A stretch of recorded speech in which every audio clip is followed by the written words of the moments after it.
de Juan, Evangelio según San Juan, capítulo 4, del verso 1 al verso 15. Amén. Quiero que leamos en esta mañana, dice la palabra: Cuando pues el Señor entendió que los fariseos habían oído decir: Jesús hace y bautiza más discípulos que Juan, aunque Juan no bautizaba sino ¿quiénes? Sus discípulos. Salió de Judea y se fue otra vez a Galilea, y le era necesario pasar por Samaria. Vino pues a una ciudad de Samaria llamada Sicar, junto a la heredad que Jacob dio a su hijo José, y estaba allí en el pozo de Jacob. Entonces Jesús, cansado del camino, se sentó así junto al pozo. Era como la hora sexta. Vino una mujer de Samaria a sacar agua, y Jesús le dijo: dame de beber, pues sus discípulos habían ido a la ciudad a comprar de comer. La mujer samaritana le dijo: ¿cómo tú, siendo judío, me pides a mí de beber, porque que soy mujer samaritana? Porque judíos y samaritanos no se tratan entre sí. Respondió Jesús y le dijo: si conocieras el don de Dios y quién es el que te dice dame de beber, tú le pedirías y él te daría agua viva. La mujer le dijo: Señor, no tienes con qué sacarla y el pozo es hondo. ¿De dónde pues tienes el agua viva? ¿Acaso eres tú mayor que nuestro padre Jacob, que nos dio este pozo, del cual bebieron él, sus hijos y sus ganados? Respondió Jesús y le dijo: cualquiera que bebiere de esa agua volverá ¿a qué? A tener sed, mas el que bebiere del agua que yo le daré no tendrá sed jamás, sino que el agua que yo le daré será en él una fuente de agua que salte para vida eterna. La mujer le dijo: Señor, dame esa agua para que no tenga yo sed, ni venga aquí a sacarla. En esta palabra el Señor habla con una mujer, ¿cierto? Se encuentra con una mujer y le dice algo interesante. Le dice, pues dice la Biblia, registra que el Señor tenía que pasar de Galilea a Judea, es decir, que el Señor había ido de un lugar a otro. Y si uno se pone a mirar el mapa de Israel, es curioso en esta parte, porque Galilea está en la parte superior, en la mitad está Samaria y más abajito está Judea. Y Jesús siempre iba de Galilea a Judea y siempre pasaba por Samaria. Era un paso obligado porque estaba en la mitad de todo el territorio de Israel. Entonces Jesús pasaba por Samaria. Y me inquieta mucho y me llama mucho la atención cuando dice en el versículo 3, dice: salió de Judea y fue otra vez a Galilea, y el 4 dice: y le era necesario pasar por Samaria. Jesús tenía que pasar por Samaria porque estaba en medio del territorio. Pero cuando él llega a este lugar, llega cansado el Señor. En esa época pues no había Transmilenio, en esa época no había SIB, no había carros, motos, por ahí de pronto camellos o caballos, pero el Señor le gustaba, como a nuestro pastor Tomás, le gustaba ir a caminar y hacer ejercicio. Entonces le gustaba al Señor irse caminando. Y se iba caminando Jesús. Dijo que ya estaba como medio cansado cuando llegaron a la mitad del viaje, que era en Samaria. Y se sentó Jesús al lado de un pozo. Y dice que se acerca una mujer y le dice, Jesús a la mujer le dice: dame de beber. Dame de beber. ¿Por qué le hace esta pregunta de pronto Jesús a la mujer? Nos decimos, bueno, de pronto en el contexto físico uno ve y le dice: dame de beber. Y es porque Jesús estaba cansado, la mujer venía con agua, venía a sacar agua del pozo, y Jesús simplemente le dice: bueno, tengo sed, dame un vaso de agua para que yo beba, ¿sí? Pero cuando lo trasladamos de pronto a un contexto espiritual, cuando lo trasladamos a un contexto de pronto un poco más profundo, podemos entender lo que Jesús realmente quería decirle a la mujer. Jesús le dice: dame de beber. Y ella le dice: bueno, Señor, pero tú, ¿por qué me hablas a mí si judíos y samaritanos como que no tienen muy buenas relaciones? Y eso venía desde hace muchos años. Por allá en el libro de los Reyes, en el libro de Esdras, habla mucho de la relación que tenían difícil con los judíos y los samaritanos. Que cuando los judíos iban a restablecer el templo y las murallas de su ciudad, después de haber sido capturados o cautivados por el rey de Asiria en Babilonia, los samaritanos como que los bloqueaban, como que los molestaban, como que no les dejaban trabajar. Y desde ahí se empezó a generar una cierta disputa, una cierta contienda, y de pronto unas desarmonías entre el pueblo judío y el pueblo samaritano. Entonces la mujer se le hace extraño y le dice: Jesús, ¿tú por qué me hablas a mí si yo soy samaritana y tú eres judío? ¿Sí? Y como que no nos tratamos bien, pasaban y eso, venía un judío, iba un samaritano y se pasaba para la otra acera porque le caía mal, ¿sí? Y se peleaban así y no se veían mucho, a pesar de que vivían en el mismo territorio, no tenían como muy buenas relaciones. Pero en ese momento Jesús le dice: dame de beber, dame de beber. Y de pronto uno se pone a escudriñar en la palabra y a estudiar un poco más qué quería decirle Jesús realmente a la mujer cuando le dice: dame de beber. ¿Qué quería decirle Jesús realmente, o qué quería preguntarle a ella cuando le dice: dame de beber? Cuando le dice: dame de beber, ella le responde: pero pues Señor, ¿por qué me hablas a mí si soy samaritana? Y después Jesús le dice algo y le dice: yo tengo un agua, que es un agua ¿qué? Viva, un agua viva, que el que la bebiere no volverá ¿a qué? A tener sed jamás, sino que será un agua de vida para él y no volverá nunca más a tener sed. Y cuando nos detenemos un poco a pensar en ese momento, podemos entender y podemos llevarlo y trasladarlo al contexto actual, porque la Biblia es actual. La Biblia no es de hace 2000 años. La Biblia aplica hoy, mañana y siempre. Dice en Hebreos 13:18 que Él es el mismo ayer, hoy, por los siglos. Cuando lo trasladas al contexto actual, puedes ver cómo Jesús le dice: dame de beber, y le está diciendo: ¿qué tienes para ofrecerme? Y te estoy mostrando lo que yo tengo para ofrecerte, le dice a la mujer. Le dice: dame de beber. ¿Qué tienes tú para darle al resto? ¿Qué tienes tú para darle al mundo? ¿Qué tienes tú de pronto para darle a los que te rodean? ¿Qué tienes tú de pronto para darle a los que están afuera o a los que están contigo? ¿Qué tienes para darle? Le quería decir Jesús en el contexto un poco más profundo cuando le dice: dame de beber. Y nos ponemos a validar, a escudriñar, a mirar la Biblia y en la actualidad, y hoy en día podemos ver que esa agua, o eso que le decía Jesús a ella: dame de beber, es lo que de pronto ofrece el mundo hoy en día. Que es un agua que lo sacia por un momento, pero ella tenía que volver cada día y otra vez llenar su cántaro y llevarlo hasta su casa. Y pasaba y se acababa esa agua y ella otra vez tenía que volver y luego llevarlo nuevamente a su casa. Y hoy podemos ver en medio del mundo que ofrece placeres a las personas, que ofrece poder, que ofrece fama, pero finalmente eso llena las vidas de las personas. Finalmente, ¿será que realmente eso llena los corazones? ¿Será que de pronto una fiesta, un momento de pronto de desorden, de locura, eso llena realmente la vida de una persona? Vemos que el mundo ofrece drogadicción, vemos que el mundo ofrece alcohol, vemos que el mundo ofrece una vida de promiscuidad, vemos que el mundo ofrece una vida desordenada. Y cuando nos ponemos a mirar, ¿será que eso realmente llena el corazón de alguien?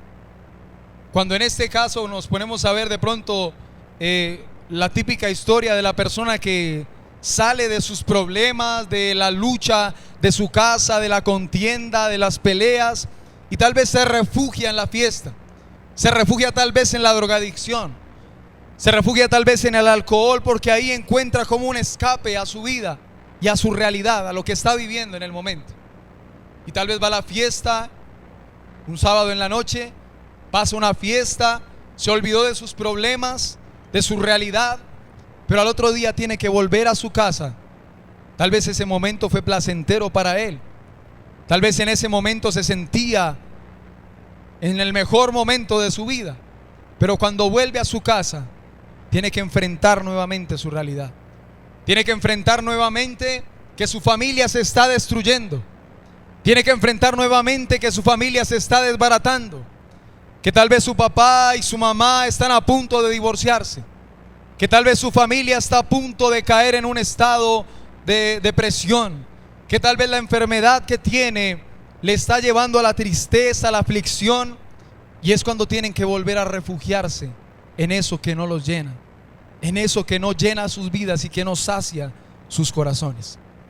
Y Jesús le dice a la mujer, le dice: yo tengo un agua, que es un agua viva, que todo el que la beba nunca más volverá a tener sed. ¿Cuál es esa agua viva? Esa agua viva es el agua de la paz de Dios que sobrepasa todo entendimiento. ¿Cuál es esa agua viva? Es la sanidad que Dios trae al corazón de las personas. Esa agua viva es el poder de Dios actuando sobre la vida de cada persona. Esa es el agua viva. Y Jesús le estaba diciendo: ¿qué tienes para ofrecer? Le dijo: bueno, tengo simplemente una fiesta cada 8 días que no llena el corazón. Tengo simplemente de pronto un momento de placer que finalmente no llena y no cautiva y no quita el vacío que hay en el corazón. Jesús le dijo: yo tengo un agua viva que cuando tú la bebas, jamás en tu vida volverás a tener sed. Y cuando hemos recibido de esa agua, como cristianos, como iglesia de Jesucristo, esa agua está en nosotros. Pero dice más adelante en el verso 14: mas el que bebiere del agua que yo le daré no tendrá sed jamás, sino que el agua que yo le daré será ¿en quién? Será en él una fuente de agua que salte para vida eterna. Y el 15 dice: la mujer le dijo: Señor, dame esa agua para que no tenga yo sed, ni venga aquí a sacarla. Yo creo que el mundo que está afuera y las personas tal vez que están perdidos en los placeres del mundo, hoy están tal vez pidiendo a gritos que vaya alguien a predicarles de la palabra del Señor, que vaya alguien a llevarles el mensaje y le diga: hay esperanza, hay futuro para ti. Que tal vez la persona que está afligida en su enfermedad, está afligida en su situación familiar, en su situación económica, que vayamos y seamos de aquellos que le dicen: tengo un agua viva que Jesús me ha dado y quiero compartirla contigo. Y cuando nosotros hacemos parte de esto, empezamos a ver la gloria de Dios que actúa a través de nosotros. La Biblia dice en la segunda parte del 14: sino que el agua que yo le daré será ¿en quién? En él una fuente de agua que salte para vida eterna. Yo creo que esta palabra es tan directa para la iglesia. Le dice: el agua que yo te daré, iglesia, será en ti un agua de vida que salte para vida eterna. ¿A dónde tiene que saltar esa agua? Afuera. Jesús era un revolucionario y Jesús era un hombre que muy pocas veces estaba en las sinagogas, que muy pocas veces entraba al templo, lo hacía y predicaba en el templo. Abría el rollo de Isaías y predicaba. Pero cuando Jesús andaba, o en su andar cotidiano, en su vida, era en las calles predicando, era en las calles llevando el evangelio. Por eso yo doy gracias a Dios por las reuniones familiares de nuestra congregación. ¿Cuántas personas han sido tocadas por Dios en una reunión familiar? ¿Cuántas personas de pronto han sido ministradas y Dios ha restaurado y ha transformado sus vidas en una reunión familiar? Y a veces dices: bueno, ¿cuál es mi parte o qué hago yo? Pues mi amado hermano, el llevar la palabra a una reunión familiar es ministrar y atraer a otros. El llevar de pronto el mensaje a los niños en una reunión familiar es que de ti salte agua viva hacia otros. A mi padre le predicaron hace más o menos 40 años de Cristo, y él era un niño cuando le predicaron. Pero cuando a él le predicaron la palabra, él recibió de Cristo, y a través de él toda mi familia llegó a los pies de Jesús. No sabes lo que tú prediques, a cuántas personas vas a traer a los pies de Cristo. Hoy tú dices: bueno, le puedo predicar a uno. Pues bueno, de pronto ese uno pues se convierte al Señor, ¿no? De pronto estamos, como decía un hermano, estamos de buenas y se salve. Pero tú no sabes si ese uno vaya y predique a 10,000, a 100,000, a 1,000,000 de personas y también sean salvos. No sabes lo que, o a veces no dimensionamos, no nos alcanzamos a imaginar lo que puede causar que Dios transforme una vida, y que tal vez esa vida transformada vaya y transforme millones de vidas.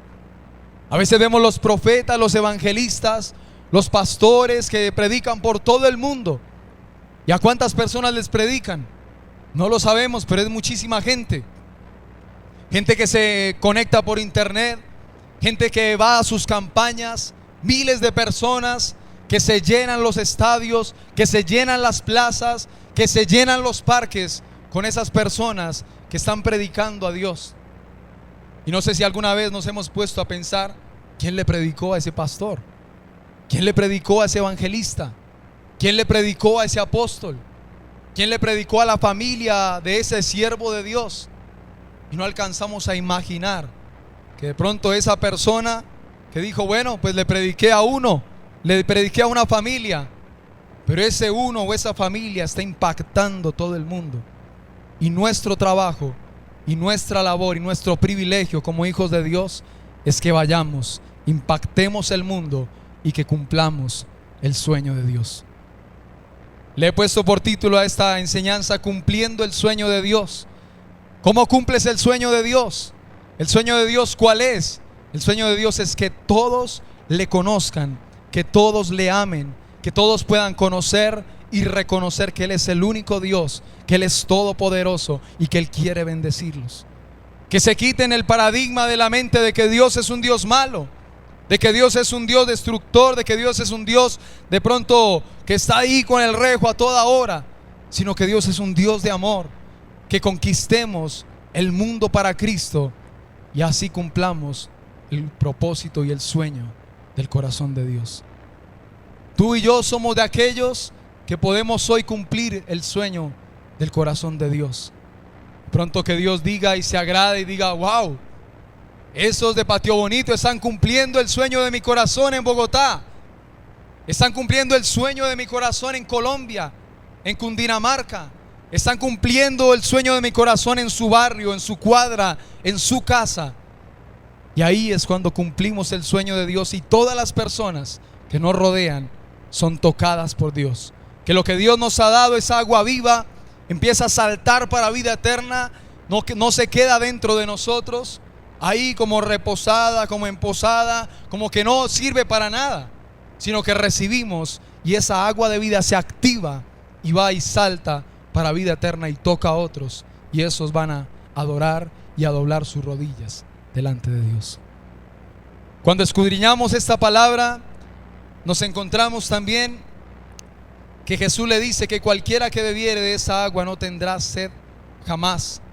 Y la mujer le dice: Señor, dame de esa agua, en el versículo 15, para que yo la beba y no tenga que venir otra vez aquí a sacarla. Y es que cuando eres parte de esa comisión, cuando eres parte de esa comitiva que va y toma el sueño de Dios y lo hace realidad en las gentes, en ese momento la gente dice: necesito que alguien me predique, necesito recibir la palabra de Dios de parte de alguien. No sabes de pronto en tu trabajo, en tu estudio, tal vez en el diario vivir, qué estás pasando en la vida de cada persona, qué está viviendo esa persona en su vida, en su corazón, en su casa, en su familia. Y tú de pronto le das una palabra, y esa palabra es una palabra rema, una palabra que llega al corazón de esa persona y es restaurada por el poder de Dios. Y en ese momento es cuando empezamos a cumplir el sueño de Dios. En ese momento, cuando nos decidimos, cuando nos proponemos, cuando nos ponemos la meta en decir: Señor, tú nos has comisionado, tú nos has levantado, tú nos has ordenado que vayamos y lo hagamos. A veces de pronto en ese punto el Señor nos dice: id y haced discípulos. ¿A dónde? A todas las naciones de la tierra, enseñándoles que guarden todas las cosas, bautizándolos en el nombre del Padre, del Hijo y del Espíritu Santo. Todo el que sea bautizado y crea será salvo. Ese es el sueño de Dios y es la meta que Dios nos ha puesto y la misión que nos ha encomendado. Pero a veces de pronto nos ponemos detrás de la barrera de las excusas. A veces de pronto decimos: Señor, pero tu palabra dice, Dios, que tú instituiste apóstoles, profetas, maestros, evangelistas, pastores. Pues Señor, ellos son los que predican, ellos son los que llevan el mensaje, ellos son los que llevan el evangelio. Yo de pronto pues les apoyo con diezmos, ofrendas, yo voy a la iglesia, comparto publicaciones en redes sociales, yo de pronto hago eso, pero son ellos, Señor. Señor dice: tú tienes que predicar. Y uno dice: uy, Señor. Uno se para detrás, los estaba señalando a ellos, Señor, a los apóstoles, a los profetas, a los evangelistas. Qué pena que me puse aquí como de frente. Pero Dios no te está diciendo que necesitas una tarima en un estadio para predicarle a 35,000 personas. Dios no te está diciendo que necesitas una tarima en una plaza para predicarle a una multitud, ni en un parque. Dios te está diciendo: tal vez hoy tu tarima es un lugar de tu trabajo. Señor, no tengo de pronto los recursos para ir a predicar a miles de gentes. Predícale a ellos que están contigo día a día. Predícale a esos que de pronto necesitan de Cristo y te dicen algo y te dicen: estoy atravesando un momento de dificultad, estoy atravesando una enfermedad. Y a veces esa agua de vida que Dios nos da se queda como allí estancada, se queda como sin uso. Dios te da una agua viva y tú la dejas ahí guardada. ¿Y qué puede pasar? No la compartes a otros. Y cuando uno saca un agua y la deja en un lugar, la deja como en un balde, ¿qué puede pasar? ¿Quién ha dejado un agua ahí? Uno la deja ahí quieta y después empieza a coger polvo, ¿cierto? Y uno ve y siempre hay un mosquito así en todo balde de agua que uno ve, siempre aparece un mosquito ahí dando vueltas. El mosquito fue a tomar agua y se ahogó ahí. Y uno la deja ahí guardada, no la deja ahí quieta el agua. Y esa agua finalmente empieza a tomar gérmenes, bacterias, empieza a oler a feo. Y finalmente, ¿qué hay que hacer? Botarla. Tú puedes sacar el agua del nacimiento de la montaña, del manantial, y la recoges y la llevas a tu casa y la dejas ahí. Y es agua pura. Pero si la dejas ahí sin darle ningún uso, al tiempo se va a dañar, al tiempo se va a pudrir y debes finalmente botarla, porque no sirve para nada. La sacaste de un lugar puro, del nacimiento, pero si la dejas quieta en un lugar, esa agua va a empezar a dañarse, esa agua va a empezar a tomar formas que no debe tomar y finalmente termina sin servir para nada. Cuando Dios nos comisiona y cuando Dios nos dice que vayamos y hagamos discípulos, a veces tendemos a sacar muchas excusas, ¿no? La primera: Señor, pues son los pastores y los evangelistas, los apóstoles, ellos son los que tienen que hacer eso. Otra es que decimos: Señor, yo no lo sé hacer. Señor, ¿cómo me vas a mandar a predicar si yo no sé predicar? ¿Cómo me vas a enviar a hablarle a una persona si yo no sé hablar? A mí no sabía ni exponer en el colegio, Señor. ¿Cómo me vas a enviar a predicarle a alguien? ¿Cómo me vas a enviar de pronto a decirle a alguien que Jesús es su salvación y su salida? Si de pronto no tengo las capacidades, si de pronto no tengo las habilidades, los talentos. Pero Dios te dice hoy que Él no llama a los capacitados, sino que Él capacita a los que llama. Son capacitados en Él. Uno de ellos, en la Biblia podemos encontrar un hombre muy importante y de los más importantes en la Biblia, que se llamaba Moisés. ¿Alguien lo ha escuchado hablar? Moisés era un hombre que creció en la casa de Faraón, que tuvo que irse, como dicen, volado de la tierra de Egipto porque mató a un egipcio, y que llegó al desierto y empezó a trabajar con el suegro. Y él apacentaba ovejas. Y que una vez se le presenta Dios en una zarza ardiente y le dice: tú, Moisés, eres el que he enviado para que saque a mi pueblo de la tierra de Egipto. Y Moisés dice: Señor, pero yo ¿cómo lo voy a hacer? Si yo ni siquiera sé hablar, Señor. La Biblia registra que Moisés era como tatareto, ¿no? Dice la Biblia que era tardo para hablar. A veces uno dice: bueno, pero ¿y cómo lo asemejamos? Pues mi hermano, de pronto cuando usted ve a James en una entrevista, haga de cuenta algo así. El hombre iba a hablar y como que no le salía, él tenía la idea, pero la palabra no le salía, ¿sí? Y él decía: pero Señor, me estás enviando a hablarle al faraón, a uno de los hombres más poderosos sobre la tierra, a uno de los hombres más importantes, y voy a llegar yo allá tatareteando, Señor. Pues ¿cómo voy a hacer si tú me vas a enviar allá? Y el Señor le dice: yo te he enviado y no tengas miedo, porque yo estaré contigo. Sacamos excusas, mis amados hermanos. Sacamos de pronto tantas cosas y queremos salirnos como por la tangente. Ay, sí, Señor. El Señor le está diciendo: venga, y uno: ay, sí, Señor, gracias, gracias. No, tranquilo, yo sigo asistiendo a la iglesia y apoyo a mis pastores. Pero de ti también depende que los demás conozcan de Cristo. De pronto el evangelista que predica a miles de personas tal vez no ha llegado a tu compañero de trabajo, tal vez no ha llegado a tu compañero de estudio, tal vez no ha llegado a la persona con la que te encuentras frecuentemente, pero tú sí estás ahí.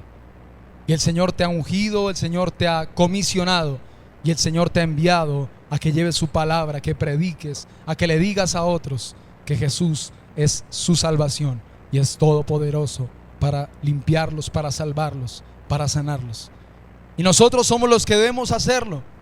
Dice algo interesante cuando leíamos en el versículo 2, aunque Jesús no bautizaba, sino ¿quiénes? Sus discípulos. Jesús era el que predicaba, y ¿quién hacía a veces la obra? Los discípulos. Y nosotros, como discípulos de Cristo, como hijos de Dios, tenemos las armas y las herramientas para ir y hablar a otros de Cristo, para ir y predicar a otros y decirles: Jesús es el que te puede salvar y el que te puede sacar de esa dificultad en la que estás. Jesús puede restaurar tu familia. Y de pronto sale la otra excusa que a veces sacamos, como Moisés: Señor, pero es que, ¿y el pueblo será que sí me va a atender? ¿Será que el pueblo sí me va a seguir, Señor? ¿Será que el pueblo de Israel sí de pronto se acordará de mí en algún caso? ¿Será que ellos iban a aceptar que yo vaya y los dirija y los saque de la tierra de Egipto? Y a veces decimos de pronto: Señor, pues es que yo, la verdad, llevo como poquito tiempo en la iglesia. Señor, pues la verdad yo es que, pues no es que haya leído mucha Biblia, Señor. Yo de pronto me he leído de pronto Juan y los Salmos, Señor, pero pues así de pronto como muy someramente. No he hecho un estudio de teología, Señor. No me he leído la Biblia del Génesis al Apocalipsis y del Apocalipsis al Génesis de vuelta.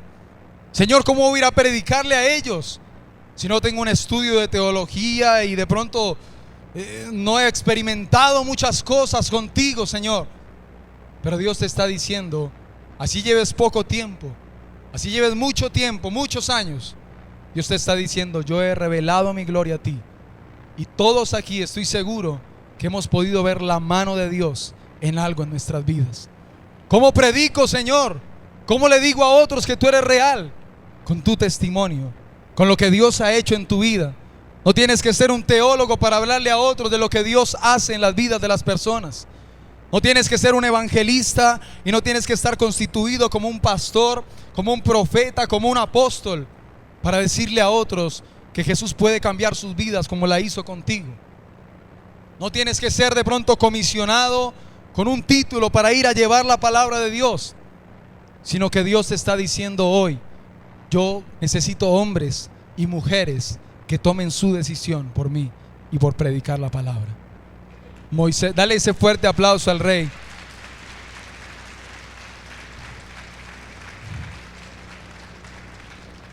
Moisés saca una serie, una lista de trabas, de: Señor, no sé esto, no sé lo otro. Salí de allá como un asesino porque maté a un egipcio.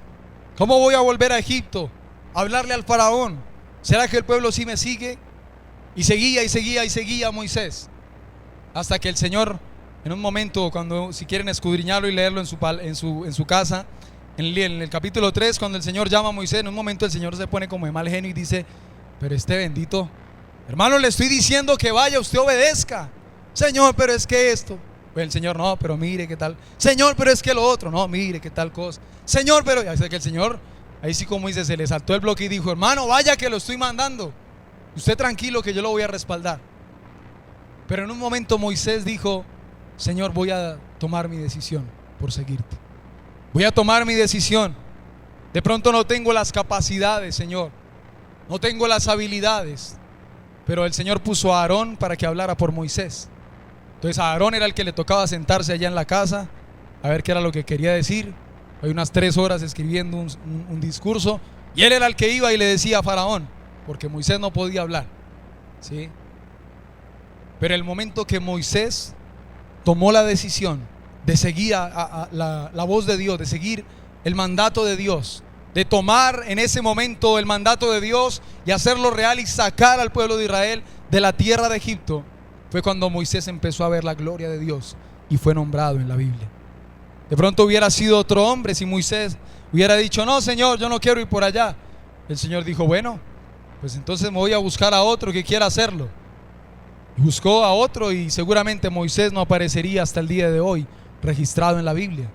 Pero Moisés en un momento dijo: Señor, aunque creo que no puedo, creo que no tengo las capacidades, las habilidades, las destrezas, pero Moisés se rindió delante de Dios y Dios empezó a mostrar su gloria. Moisés hacía algo y echaba su vara en el piso y lo convertía en serpiente.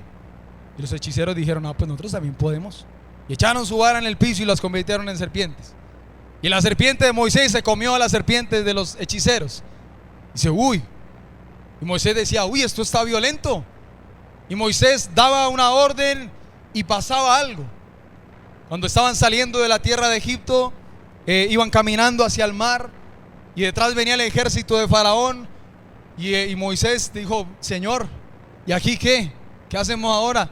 Y se fue a consultarle a Dios: Señor, ¿qué hacemos? Y el Señor le dice: dile al pueblo que marche. Señor, pero allá está el río, allá está el mar, ¿qué hacemos? Caminamos hacia el mar, caminen hacia el mar. Y cuando llega al mar, el Señor le dice a Moisés: golpea el agua con tu vara y se va a abrir en dos. Moisés dice: Señor, pero ¿cómo así? Hermano, usted obedezca. Y golpea el agua a Moisés y se abre en dos. Y el pueblo de Israel pasa en seco, dice la Biblia. Lo que te quiero decir, mi amado hermano, es que cuando Moisés tomó la decisión de seguir el mandato de Jesús, de Dios, cuando Moisés tomó la decisión de decir: así de pronto crea que no puedo, sienta que de pronto no soy muy hábil, muy capaz, pero lo voy a hacer. Y registramos en la Biblia y vemos en la Biblia que fue el hombre que golpeó el agua y se abrió en dos. Obviamente sabemos que fue por obra de Dios, por el poder del Espíritu Santo de Dios. Pero ¿quién lo hizo? Fue Moisés. Y el que registra ahí es Moisés. Los apóstoles en el libro de los Hechos fueron y predicaron la palabra. Dice la Biblia que sanaban enfermos, que sanaban leprosos, que liberaban a los endemoniados. Y sabemos que fue por el poder de Dios. Sabemos que fue por el Espíritu Santo de Dios. Pero ¿quiénes se ganaron ahí la fama? Los apóstoles. Y nombran a Pedro, y nombran a Juan, y nombran a Pablo, grandes hombres de la Biblia, que de pronto no sabían tal vez hablar. Bueno, Pablo sí era un hombre que sabía hablar y era muy estudiado. Pero por ejemplo vemos a Pedro, un hombre que hacía, era pescador. Era un hombre de pronto que no era muy culto, no era estudiado. Pero en un momento Pedro va y predica a miles, y esos miles se convierten. Señor, pero es que no tengo una carrera profesional, una formación profesional. Por lo menos, Señor, para saber expresarme, hablar, hacer algo, Dios. Pero si tú ves la vida de Pedro, Pedro era un pescador, no tenía una profesión. Bueno, tenía su profesión, que era la pesca, pero no era de pronto un profesional, un estudioso de la Biblia, un estudioso de pronto de algunas leyes, de algo. No era un médico de pronto como si lo eran otros. Pero Pedro dijo: Señor, aquí estoy, toma mi vida, toma lo que soy. Y Pedro registra como el hombre al que Dios le dice: en tus manos entrego las llaves del cielo, y en tus manos está que lo que ates en el cielo sea atado en la tierra, y lo que ates en la tierra sea atado en el cielo. ¡Wow! Un hombre que era pescador, no sabía hablar, no sabría expresarse, no sabía de pronto dirigirse a una audiencia, pero en un momento dijo: Señor, aquí estoy, dejo todo lo que tengo y voy a seguirte. Y Dios resulta dándole las llaves del cielo y diciéndole que Él tiene la potestad de atar en la tierra y atar en el cielo, y lo que ate en el cielo y lo que desate será desatado. ¡Wow! Pero era porque era un hombre estudiado, porque era un teólogo tal vez. Solamente levantó su mano y dijo: Señor, heme aquí, envíame a mí. Yo me relaciono y me identifico mucho con Moisés, porque cuando a mí me empezaron a decir: Andrés, lleve la enseñanza. Decía: Señor, pero a mí me da miedo, yo soy muy tímido. Yo ni para exponer a veces en el colegio, que le dejaban uno trabajo, si uno pase con la diapositiva y exponga allá, y uno se paraba al frente allá y a mí me temblaban las piernas, sudaba, se me quebraba no sabía hablar en público. Hablarle a una audiencia para mí era supremamente difícil. Y todavía, hermano, le confieso que me da como susto. Me dice mi pastor: Andresito, predique. Yo: Señor, amén, vamos a hacer la obra de Dios. Pero en un momento yo decidí levantar mi mano y decirle: Señor, heme aquí. Y Él empezó a hacer la obra. Recuerdo tanto la primera vez. Yo servía con mi papá en una reunión familiar. Él era el líder, yo era maestro de niños. Entonces yo trataba de enseñarle a los niños la palabra, de sembrarles la palabra. Y una vez pues vinimos un martes a reunión de líderes. Mi papá no vino ese día, me dijo, vaya y recoja el material. Sí, señor. Llegué aquí a la iglesia y pues hicimos la reunión. Al final nos reunimos en los grupos de cada zona con sus supervisores. Y en ese momento se estaba repartiendo el material. Y resulta que mi amada hermana Yolanda en ese momento me dice, Andresito, aquí está el material de su papá y aquí está el material para que usted me ayude a predicar en una reunión este sábado que viene, para que usted lleve la enseñanza y empiece a ser líder allá. Yo le dije, hermana, pero yo soy maestro de niños, espere, tráteme con cariño, un poquito más despacio, hermana. Me dijo, no, vaya, que usted sabe predicar, vaya y predíqueles, vaya y hábleles de la palabra, lléveles la enseñanza. Hermano, si le soy sincero, yo no me acuerdo qué prediqué ese día. Si le soy sincero, yo no sé si los hermanos recibieron la palabra. Todos los hermanos de pronto me vieron como asustado y decían amén, amén, de pronto como para darme un poquito de ánimo, ¿no? Pero cuando yo hablaba de la palabra de Dios, sentía mucho temor y temblaba y sudaba y yo decía, Señor. Pero recuerdo tanto que esa vez, cuando la hermana Yolanda me encomendó eso, le dije, Señor, si es tu voluntad, aquí estoy, Dios. Haz lo que quieras hacer conmigo, Señor. Aquí estoy dispuesto. Me da miedo hablar en público, Señor. Me da miedo predicar, me da miedo enseñar. No sé cómo hacerlo. No sé de pronto cómo preparar una prédica. A veces uno escucha a los hombres, a los siervos de Dios. Yo escucho a mi pastor y a mí me encanta escuchar a mi pastor cuando habla, porque dice, Dios mío, ¿cómo prepara esas enseñanzas? Pero yo decía, Señor, yo no sé, o no tengo la experiencia, no tengo la experticia para hacerlo. ¿Cómo lo voy a hacer, Señor? Pero me acuerdo tanto esa noche, le dije, Señor, aquí estoy, usa mi vida como tú quieras. Y en ese momento Dios fue enseñándome, fue corrigiéndome, fue moldeándome, para que yo empezara a llevar la palabra, empezara a predicar. Si yo ese día le hubiera dicho, no, hermana Yolanda, búsquese a otro que le ayude a predicar, porque yo no, la verdad no puedo, seguramente no tendría el privilegio de estar hoy aquí delante de ustedes hablándoles de la palabra de Dios. Dale ese fuerte aplauso al que vive.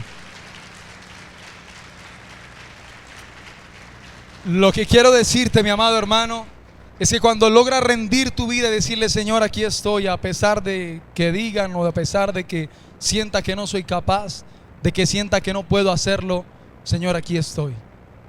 Y como le decía hace un momento, Dios no llama a los capacitados. Señor, pero es que Él es un hombre supremamente estudiado, es teólogo, mándalo a Él a predicar, que se conoce toda la Biblia y los secretos de la Biblia. Y el Señor dice, no, quiero hacerlo contigo.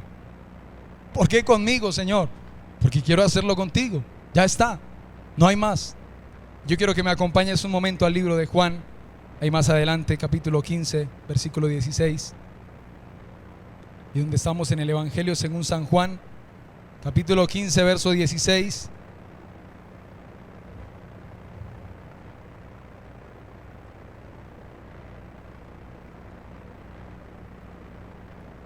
Mira lo que dice el versículo 16 del capítulo 15, dice, no me elegisteis vosotros a mí, sino que yo os elegí a vosotros y os he puesto para que vayáis y llevéis fruto y vuestro fruto permanezca, para que todo lo que pidiereis al Padre en mi nombre, Él os lo dé.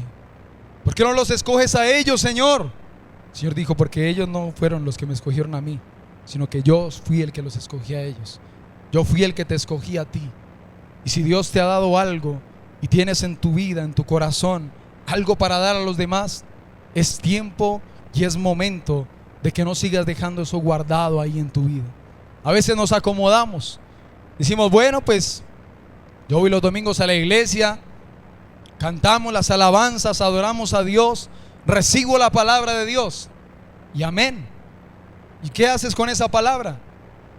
Esa palabra que recibiste en tu corazón, que en un momento fue una palabra de poder y una palabra que te ministró y te llenó, y te quedas con la palabra. Y hay muchos afuera que están necesitando esa misma palabra, y te quedas con el agua viva ahí, quieta, estancada. Pero esa agua viva a veces empieza como a dañarse, y en un momento ya no sirve, en un momento se queda ahí, ya no es funcional y simplemente se desecha. Porque lo que recibiste en algún momento lo dejaste ahí, te quedaste quieto, no lo compartiste con otros. Y a veces sucede que leemos la Biblia, oramos, nos llenamos de Dios, y si no damos eso de lo cual nos llenamos, empezamos en nuestra vida a tomar de pronto otras actitudes. Empezamos a vernos como los santos del Señor, empezamos a vernos como aquellos que amamos a Dios, y el resto, como le decía Jesús a los demás, son hijos no son hijos de Dios, son hijos de su padre el diablo, les dijo Jesús. Y a veces empezamos a tornar nuestra vida y nuestra manera de hablar, y decimos: es que yo sí amo a Dios, y estos que están afuera perdiéndose en los placeres del mundo no aman a Dios.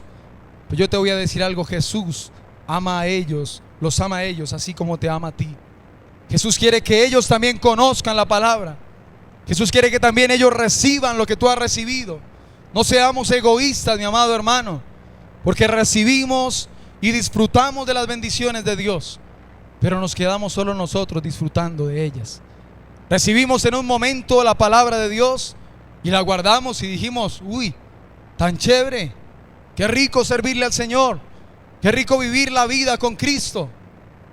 Pero mientras tú estás viviendo una bendición, tal vez hay otros que están viviendo sus vidas en tinieblas, sus vidas en destrucción, en tristeza, en desánimo. Y esa agua viva que Dios te ha dado a ti debe ser en ti, iglesia, una agua que salte para vida eterna, que te llenes de Dios y que des a otros lo que Cristo te ha dado, que te llenes de Él y salte de ti una agua de vida eterna, para que todos los que están a tu alrededor sean impactados por la palabra de Dios, sean impactados por el mensaje de la salvación. No necesitas ser un teólogo, no necesitas estar constituido como un pastor para hablarle al compañero de trabajo que Cristo es real, para hablarle a tu compañero del colegio, de la universidad, que Cristo es real.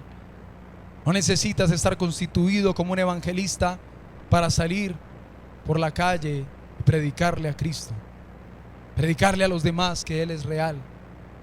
Mi esposa, ella es fan del evangelismo, y ella me dice: amor, todos los diciembre me dice: amor, vamos. Y imprimimos unos papelitos y ella me dice: vamos y prediquemos la palabra de Dios. Y yo le soy sincero, mi hermano, yo a veces le digo como: sí, mi amor, el otro domingo vamos. Porque a mí me da susto y me da miedo y me da pena. No pena de predicar a Cristo, sino de que no sé cómo expresarme en el momento. Y de pronto yo digo: uy, es fuerte. Y ella dice: vamos y hagámoslo. Y ella es una mujer que ama la evangelización. Y muchas veces hemos ido a predicar y hay personas que reciben de Cristo, que necesitan. Y el mundo está clamando que alguien vaya y les predique de Cristo, para no seguir refugiándose en el alcohol. Las personas que de pronto no conocen a Cristo están clamando y pidiendo que alguien levante su mano y diga: Señor, heme aquí, porque no quieren seguir su vida de promiscuidad, su vida desordenada, que no quieren seguir viviendo con su familia destrozada, que no quieren seguir viviendo tal vez en esa enfermedad que los aflige y los quebranta.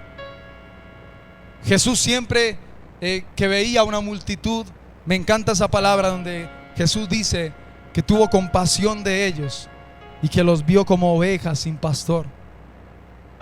Y tantas personas de las que hay afuera están vagando por el mundo y por sus placeres, y son como esas ovejas sin pastor. Y nosotros, tú y yo, mi amado hermano, tenemos la responsabilidad, la comisión y por sobre todo el privilegio de ir y llevarles el mensaje de Cristo, para que ellos disfruten de la vida que hoy tú disfrutas al lado de tu Señor. Que ellos también disfruten y no tengan que volver a refugiarse en los placeres del mundo, sino que le digas: Cristo es real, Cristo me rescató, Cristo me salvó. Predica con tu testimonio, lleva tu testimonio y predícales y diles: Jesús lo hizo en mi vida, también lo puede hacer en la tuya. Jesús lo hizo con mi familia, también lo puede hacer con la tuya. No necesitas saberte la Biblia de memoria, solamente contarle a los demás lo que Jesús ha hecho en tu vida.